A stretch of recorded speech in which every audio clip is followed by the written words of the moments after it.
what you love. Do what you love. Do what you love. Then you never will have to work a day in your life. And you will never have to work a day in your life. When you'll never work a day in your life. It sounds beautiful. It sounds like absolute freedom.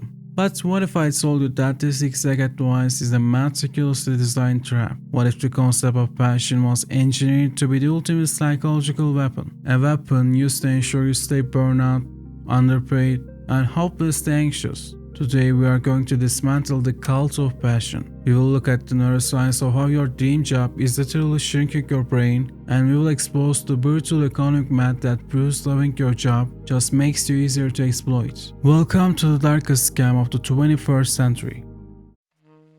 To understand the trap, we must look at how we were programmed. For 99% of human history, nobody cared if you loved your job. Work was a transaction for survival. If you ask an ancient Greek citizen about their passion for labor, they would think you were insane. To Aristotle, physical labor was a grim necessity, only useful to buy you skole, leisure time to actually live. In the Middle Ages, the caste system didn't demand passion. It demanded apprenticeship. You swept floors, you learned a trade, you built competence. Your identity wasn't tied to your feelings about the medal. It was tied to your usefulness to the community. But then, the world changed. We stopped trying to be masters, and we started trying to be fulfilled. How did we go from work is a duty to work is a soulmate? It started with the Protestant work ethic, turning labor into a way to prove you are going to heaven. But when society becomes secular, we kept the brutal work ethic and lost the gods. Sociologist Max Weber saw this coming. He called it the iron cage. We built a rational, bureaucratic system that demands total, relentless efficiency. But to keep you running inside this iron cage, the system needed a new fuel. That fuel is passion.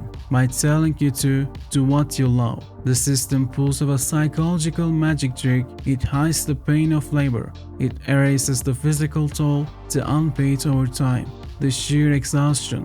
Because if you're tired, it's not because the corporation is exploiting you. It's because you just don't love it enough. It perfectly transforms systemic exploitation into your own personal failure. This lie creates a brutal class divide. Sociologist Erin Chach calls it choicewashing. We pretended that career success is just about making the brave choice to follow your heart. But this ignores the cold reality of economics.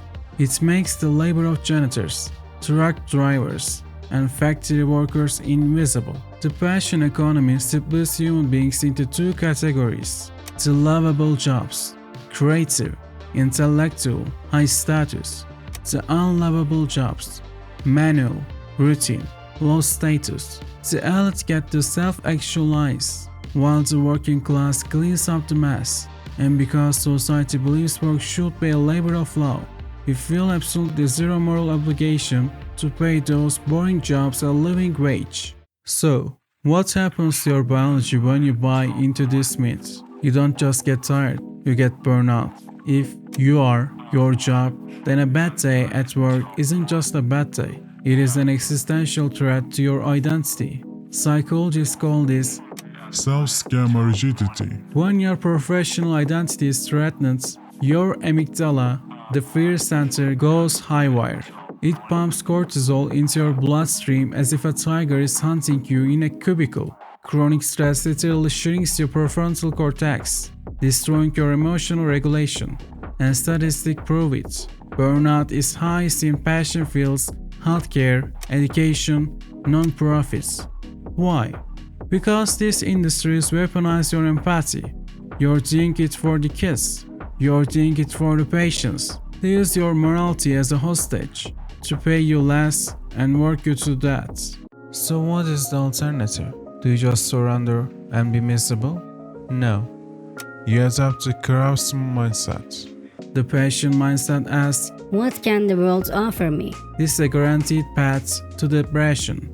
The Craftsman mindset asks, what can I offer the world? In this iron cage of efficiency, doing what you love is an open invitation to be slaughtered. Mastery is your only shield.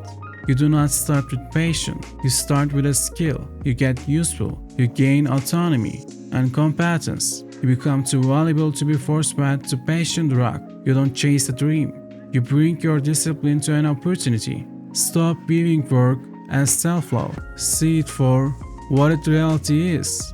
A brutal, necessary transaction of value. The passion paradox is simple. The more you expect a job to complete you, the emptier you will feel. Your brain was designed to survive, not to find a soulmate in a spreadsheet. Stop worshipping the cult of passion. Master a skill, solve a problem, take responsibility, not because you are Unfulfilled. but because your skills are the only currency that matters in this cage. But here's the final terrifying catch. You can master a skill, you can hack your brain to gain autonomy, you can escape the passion trap. But there is a silent, ruthless biological filter that you cannot hack. A filter written so deeply into our primate brains that it determines your salary, your status, and how people treat you before you even open your mouth to prove your mastery. In the next video, we are going to dissect the brutal science of physical attractiveness. We will expose exactly why, no matter how skilled or smart you are, if you are ugly, your life is mathematically calculated to be harder. Subscribe and turn on notifications, because when that video drops, you're going to realize that the ultimate scam is your own genetics. I'll see you in the dark.